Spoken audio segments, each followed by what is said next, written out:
Welcome to another episode of Unspoken Truth. Listen, I'm driving. I missed y'all. Hope y'all miss me. I know you did. Listen, we have a wonderful guest with us tonight, Miss Latoya Fontenette. Y'all give her a hand. That's so sweet. Listen, we have another episode, and I'm excited that you decided to come be a part of this. I Thank you really for inviting appreciate me. it. I really appreciate it. So, what I want you to do is just tell me a little bit about yourself. So I'm originally from Melville. I was born and raised there. I moved to Opelousas like in 2020, no, 2004. So I've been here for 22 years. I have four kids, three grandkids. Wow. So, how was it a change in going from Melville to Opelousas? It was a big change. My girls, one of them, she would cry every weekend. She don't want to be here now. She loves being in Opelousas. Wow. So, the change is coming from Opelousas. I mean, you did go to North Central, correct? Yes. So, do you still have family in Melville? Yeah, mostly my mom's side and a few of my dad side in Melville. So, you end up having kids and getting married.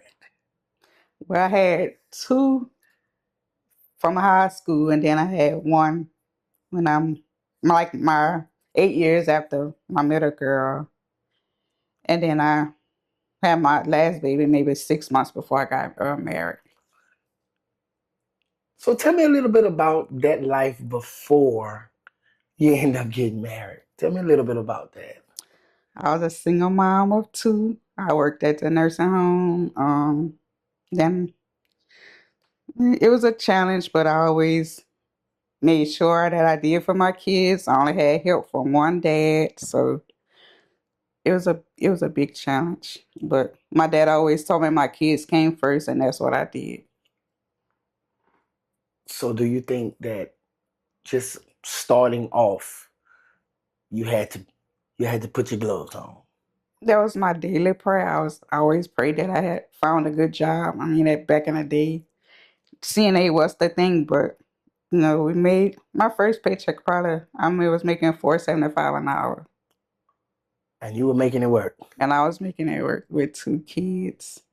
I had a little car note, apartment note, which my dad fussed at me. He's like, you don't need to move. I was like, You no, want to be grown. yeah, You I need to want be on my own.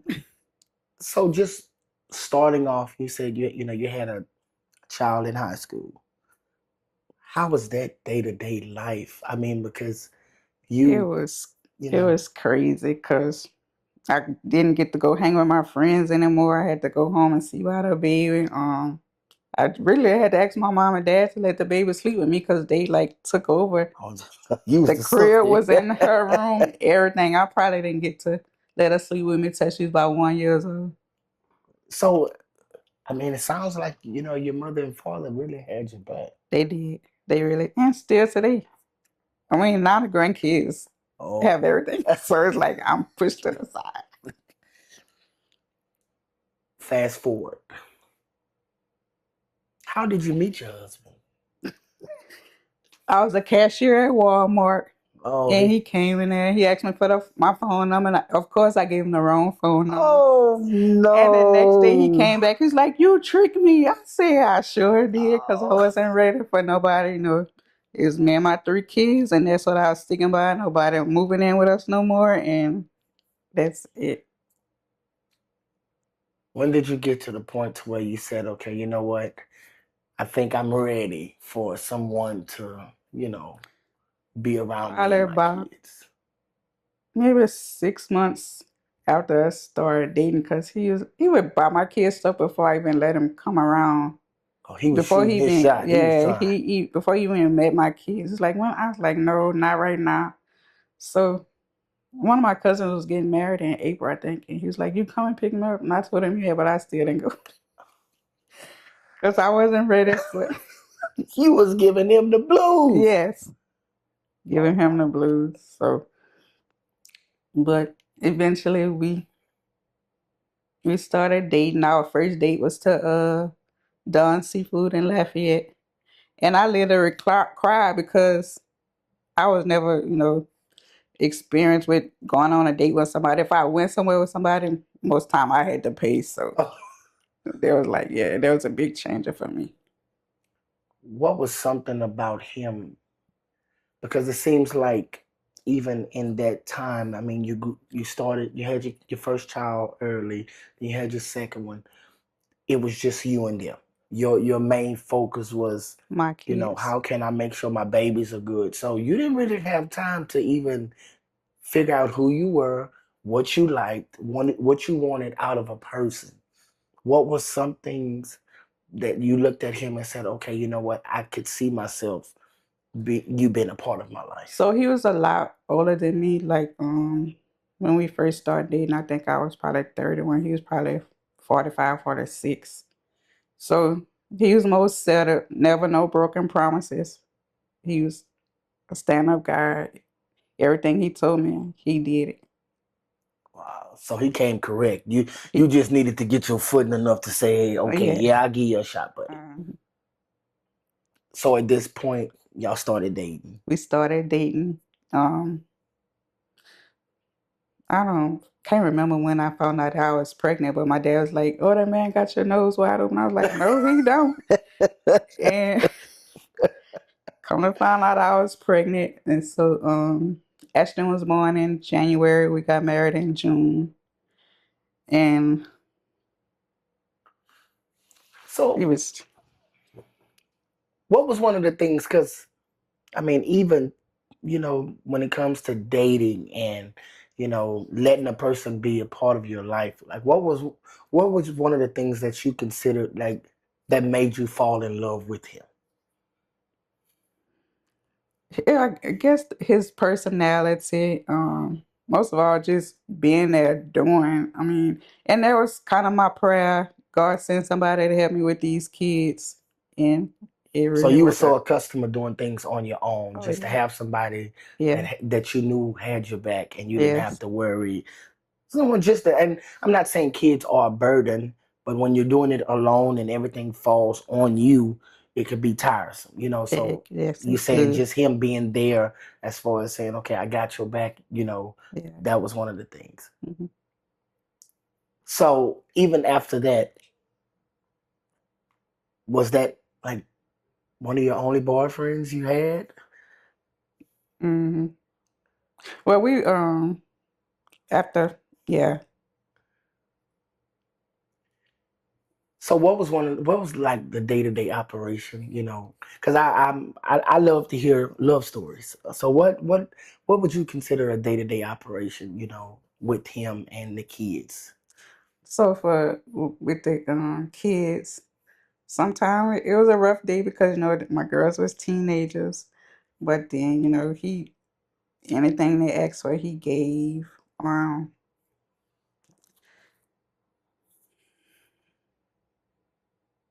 It was just he was your guy. he was my guy. He was really my guy. Take me back to the day that your life changed. So of course, like any normal marriage, we was having our little moments, and I was at work, and my mom it was my well, it was, OH junior high is finna have they sweetheart dance, and I said, "Well, Mama, I get off at 5." I said, "Instead of me going backwards and forward, just bring Ashton and me man my job." And he got off the bus like by 3:10, and I got off at 5 o'clock. So she's like, "Okay." So she called me. She was like, "Murder laying in the grass," and I was like, "Laying in the grass?" I said, "Well, maybe his leg gave out." She was like, "No, I'm calling his name. He not saying nothing." I had just like took my lunch break at work. I said, "Okay, Mom, I'm coming." So I left work speeding, put my flashers on, and she called me again. She's like, "I called 911." I was like, "For what? He gonna get up?" And she said, "No, I've been calling his name. He not getting up." So when I got there, he was still laying in the grass, fully dressed, black shoes on, tennis, hoodie, and I flipped him over, face purple, eyes still open, like blood, like he had a massive heart attack in the yard. And the thing was, I never noticed because we had cameras.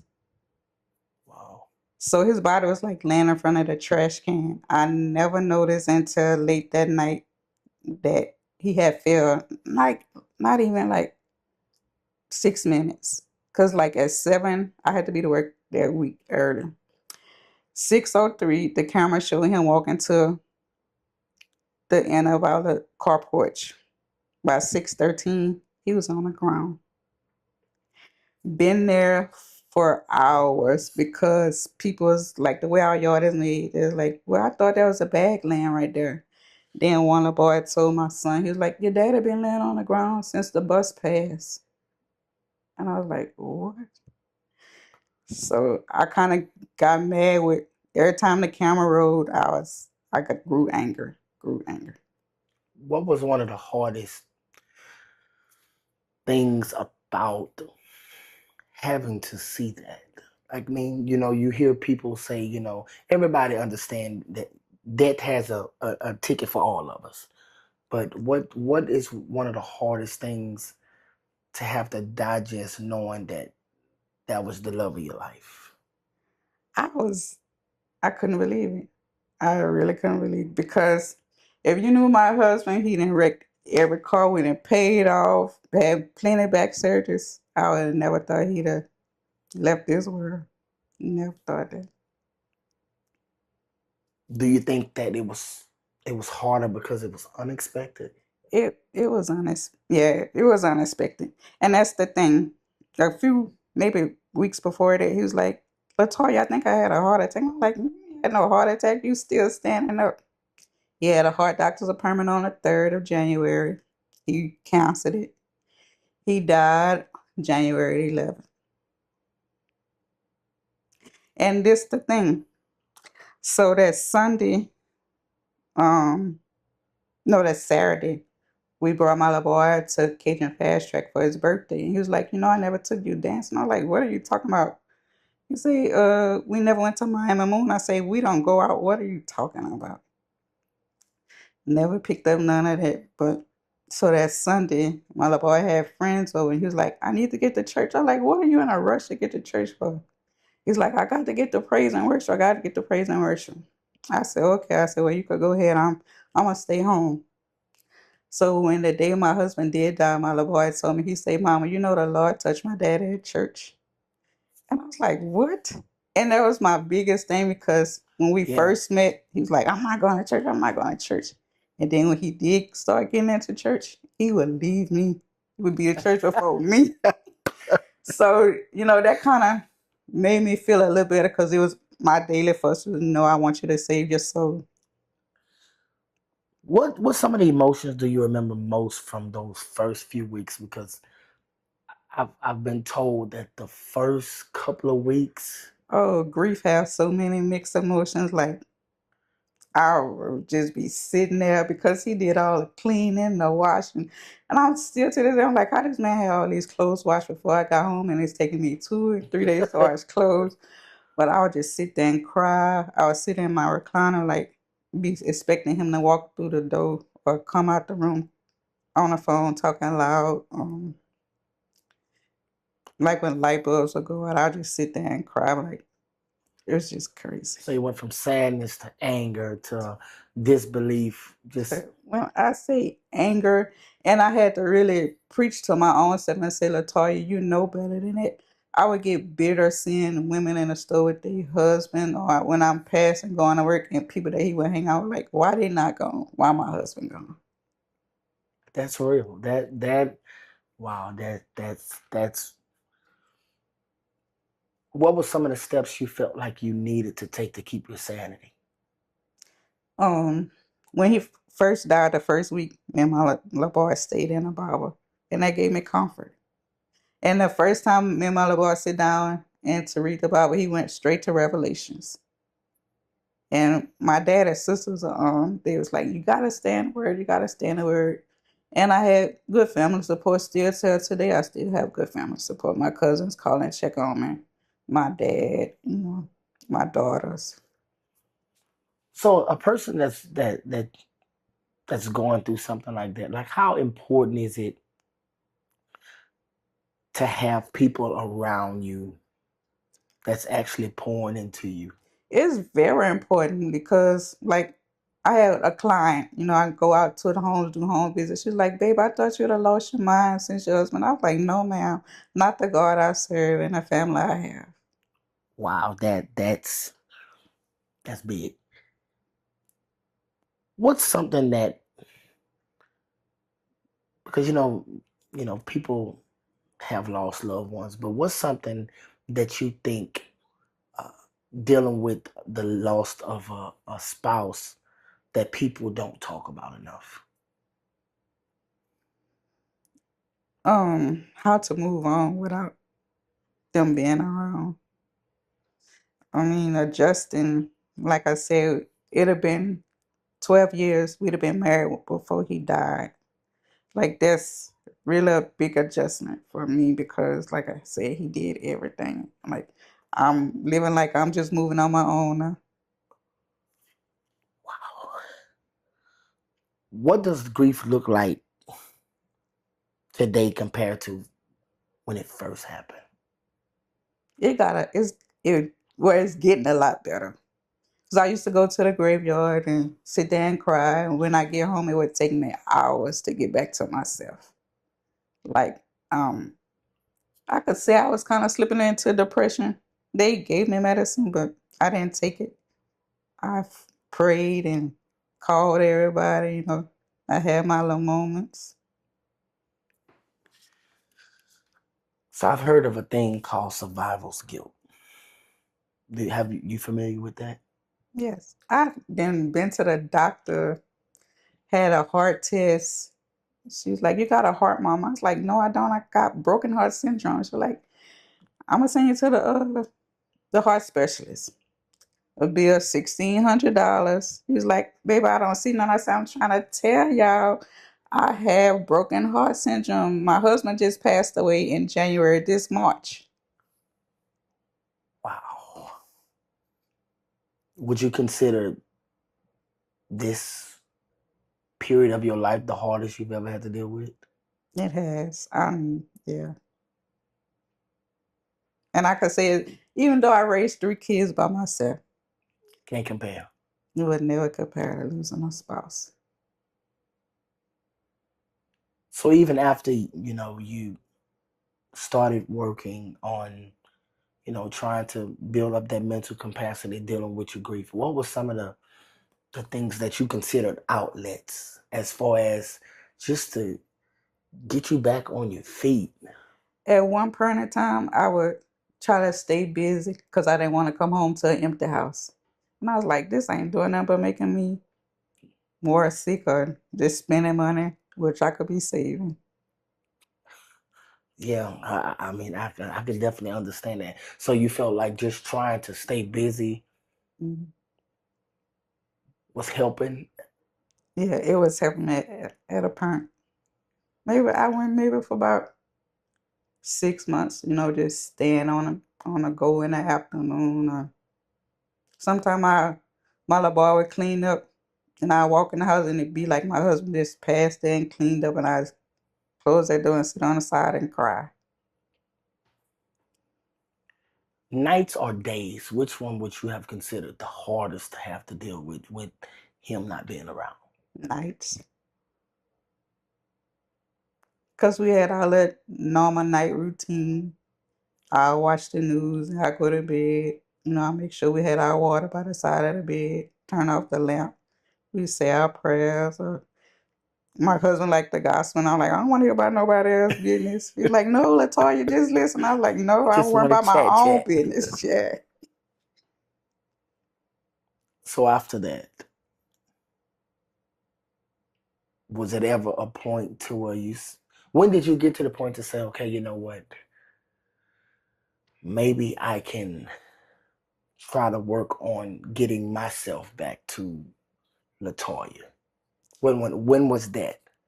Maybe probably about a year later, because I was at the point where, like, I need a new start. I was looking for houses because my house held so many memories. Just looking for houses. It was like everything was triple or more than what I was paying. So I was like, no, I'm just gonna stay here. So I got me a whole new bedroom set, put different curtains up, and So in other words, you felt like if I could change some things around, it would hmm make the it would make it a that it makes would that look makes a better. lot of sense. Did it help? It did. But to it get to the point, sometimes I'll be dreaming about him, like, what is he trying to tell me? Or like he's still here. Wow. So what has been the hardest part of being a widow? You know, you hear people say like, The hardest part is adjusting because my husband was on a fixed income. I only had to pay 3 bills. Now I'm finna the whole house by myself. Grandkids. I got my granddaughter in daycare. I pay $160 a week cash because I can't, qualify for childcare. So it's like everything is on me. so you But feel like does it put you back in the mindset of where you were before you met him? yes, it does. Do you think being that you started young and you was a superwoman, you put on your cape and you did what you had to do you think that it's going to prepare you for your next season of your life? Yes. Wow. Listen, we'll be right back with Miss Latoya. Y'all give her a hand.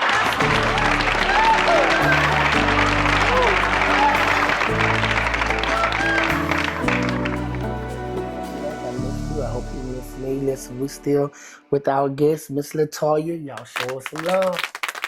Y'all so kind. So before we left, we were pretty much talking about the state that you were in. What kind of man was he when no one was watching?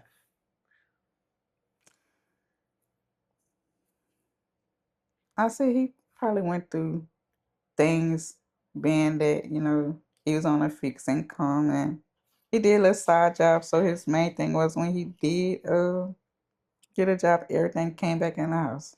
Went to Walmart and spent. I was like, why you spend all that money like that? But So he just wanted to make sure you straight. he was, yeah, he was really. He's from New Orleans, so Oh, you heard that accent? yeah, he That had his baby. accent and all, and he had his accent, but yeah, he he was a real outstanding guy. He worked on electrician, did plumbing, all kind of stuff. But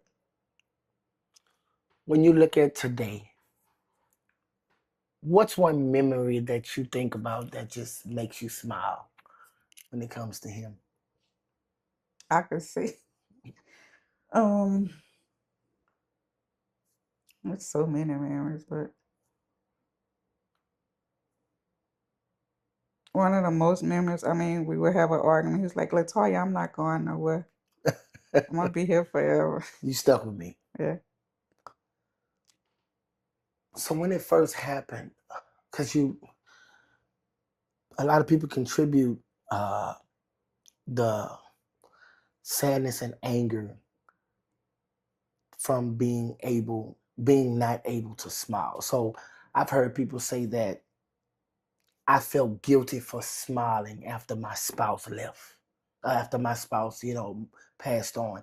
Was it ever a point in your life where, like, after he passed, like, you were found yourself smiling and then was like, wait a minute, I shouldn't be smiling? If I did smile, I was hiding the pain. Yeah.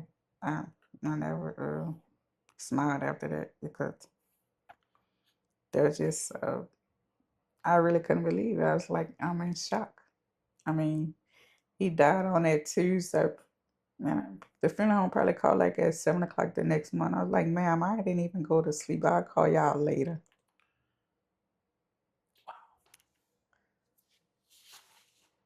Do you think it's when people go through the loss of a spouse? Do you think because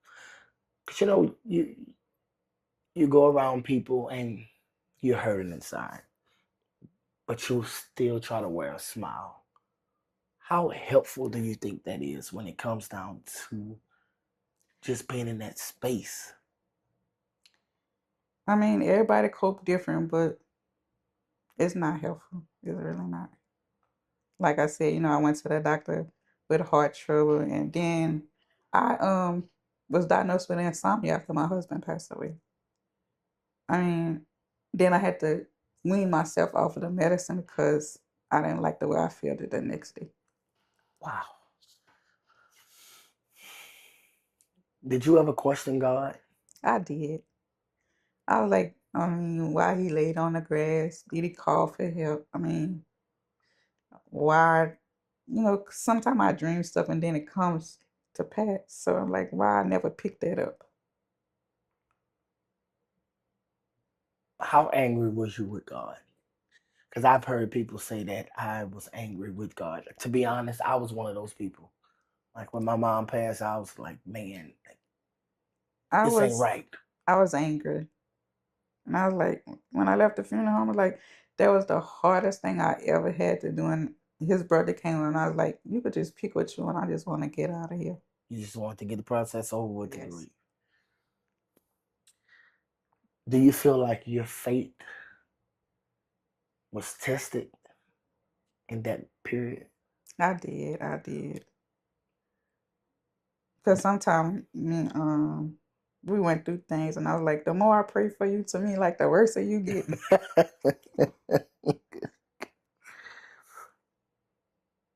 So even after, do you feel like this situation brought you closer to God or pulled you away? It brought me closer.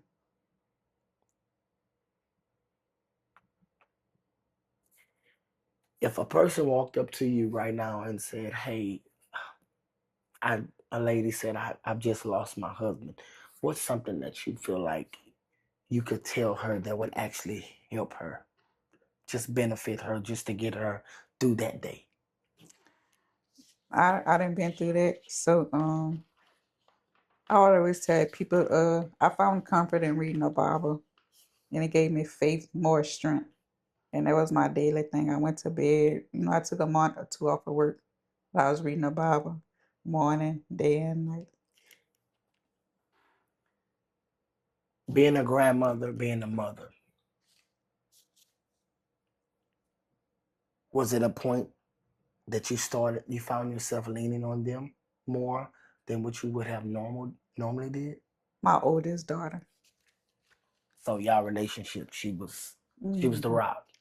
yeah, my backbone. She really my backbone. At one time I would tell her like, sometimes I feel like I was failing my boys, or sometimes things wouldn't feel like it wasn't going right, and then things would come, and I was like, you see the how things praying could work things out. So me and her share a tight bond. So y'all like sisters. Yeah, Like y'all like me and my everywhere we mama. go, people like, that's your sister. I'm like, no, she know I'm not her sister. What did you learn? When did you learn to start living again? I say probably in 2025. My husband died in 2022. What were some of the things that you tried to be intentional about in the aftermath? What were some of the things that you said, okay, I just have to do this, even if it was going on walks or going to the gym or something? What's some things that you felt like was necessary in that period of time? So I started exercising more, doing a little more things with my mom on the weekend, or my sons. Cause being around them, if they didn't know it or not, it was making me feel better, a lot better. Do you feel like you would ever want to love again? A part of me do, but then nah. I mean, I didn't live the marriage life. I'll be fine. Is it ever a point to where you say, you know what, I I just want company, a comfort from, It will. I mean, it do get to that point, but I mean, all I would want is their attention. Cause my own person. I'm independent. so do you feel like losing him made you stronger? Like, so some people, they get stronger, some people get timid, some people close in. Like, what do you think was your outcome? I got stronger. I mean, when I was going through my own storms, people would come to me for help, and I never second chance that I gave. I'm a giver and never expected nothing back.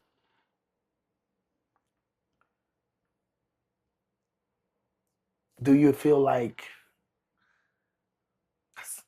people say, this is so unfair? Getting over the trauma of it all, which is never you never really get over it. You just learn to accept it. Do you find yourself still feeling like it's unfair? I did, and I really had to go to the altar for that. Like, I'm walking around here with a broken heart, and I'm a good-hearted person. I can't continue to live like that. And the same day I went up for prayer, I felt the relief. Wow. So in this time, you going through the death of your husband, did you ever seek like therapy, or was it just like, I'm gonna deal with this on my own? I said I was gonna deal with it on my own. Like I said, I probably had a doctor's appointment maybe 2, 3 weeks after like a normal checkup, and they prescribed me some medicine. I paid for it, and I got home and threw it in the trash because I was like, I'm not taking no depression medicine. I said I'm gonna get through this by the grace of God.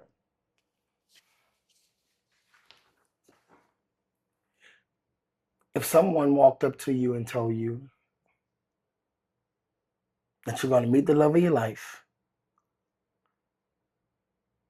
but you'll still be here, and he wouldn't,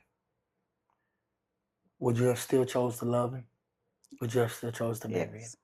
Oh, yeah. Wow, that's deep. That's deep. So what I want to do now is do rapid fire. I love this segment because you don't have a lot of time to think. Just tell me what comes to your head. One word that describes your husband. Hard work. Favorite thing he cooked, your favorite meal. Red beans, because you know New Orleans was Mondays was a red bean thing. But at one point I got tired of it. A song that reminds you of him. um,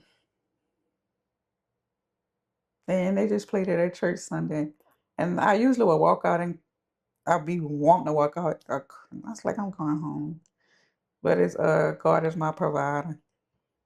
I know that song. One lesson he taught you. To manage money. Morning person or night owl. Night owl. Coffee or tea. Coffee. One thing that always makes you smile when you think about it. Taking me in, mostly taking me in with 3 kids. One word people use to describe Latoya. Kind-hearted. One word God used to describe you. God-fearing. Wow. So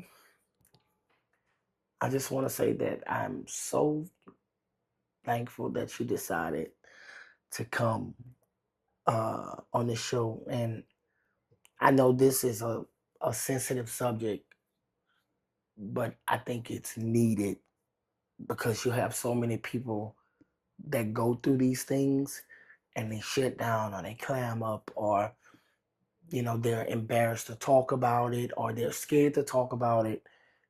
And some people never get help. Some people never move on. So I really appreciate you for even considering coming and sharing your story, because even me sitting here listening to you, I got teary eyed, because to see your start, to see, hey, you started, you had your first child when you were in school, and you managed to take care of your babies, and then you looked out for everyone else, and then you found the love of your life, and then you spent time with him, then you lost him, but you're still here, and you still to the point to where you're saying, I'm still fighting, I'm still, striving to be the better me, to be the better grandmother, to be the better mom. Just that's very inspiring, because it's somebody that's dealing with this, that's saying, I don't know if I can make it. The dark days are outweighing my daylight. So I really appreciate you for taking time to come and tell your story. Mostly on this segment, I would get people to talk to their younger selves. But what I want to do today a little different.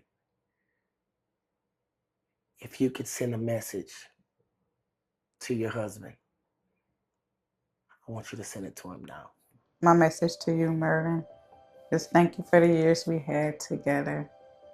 Thank you for being the stand-up guy that you were, taking in of me with 3 kids. They never went without, and you was always there for us. And I always love you for that, forever in my heart.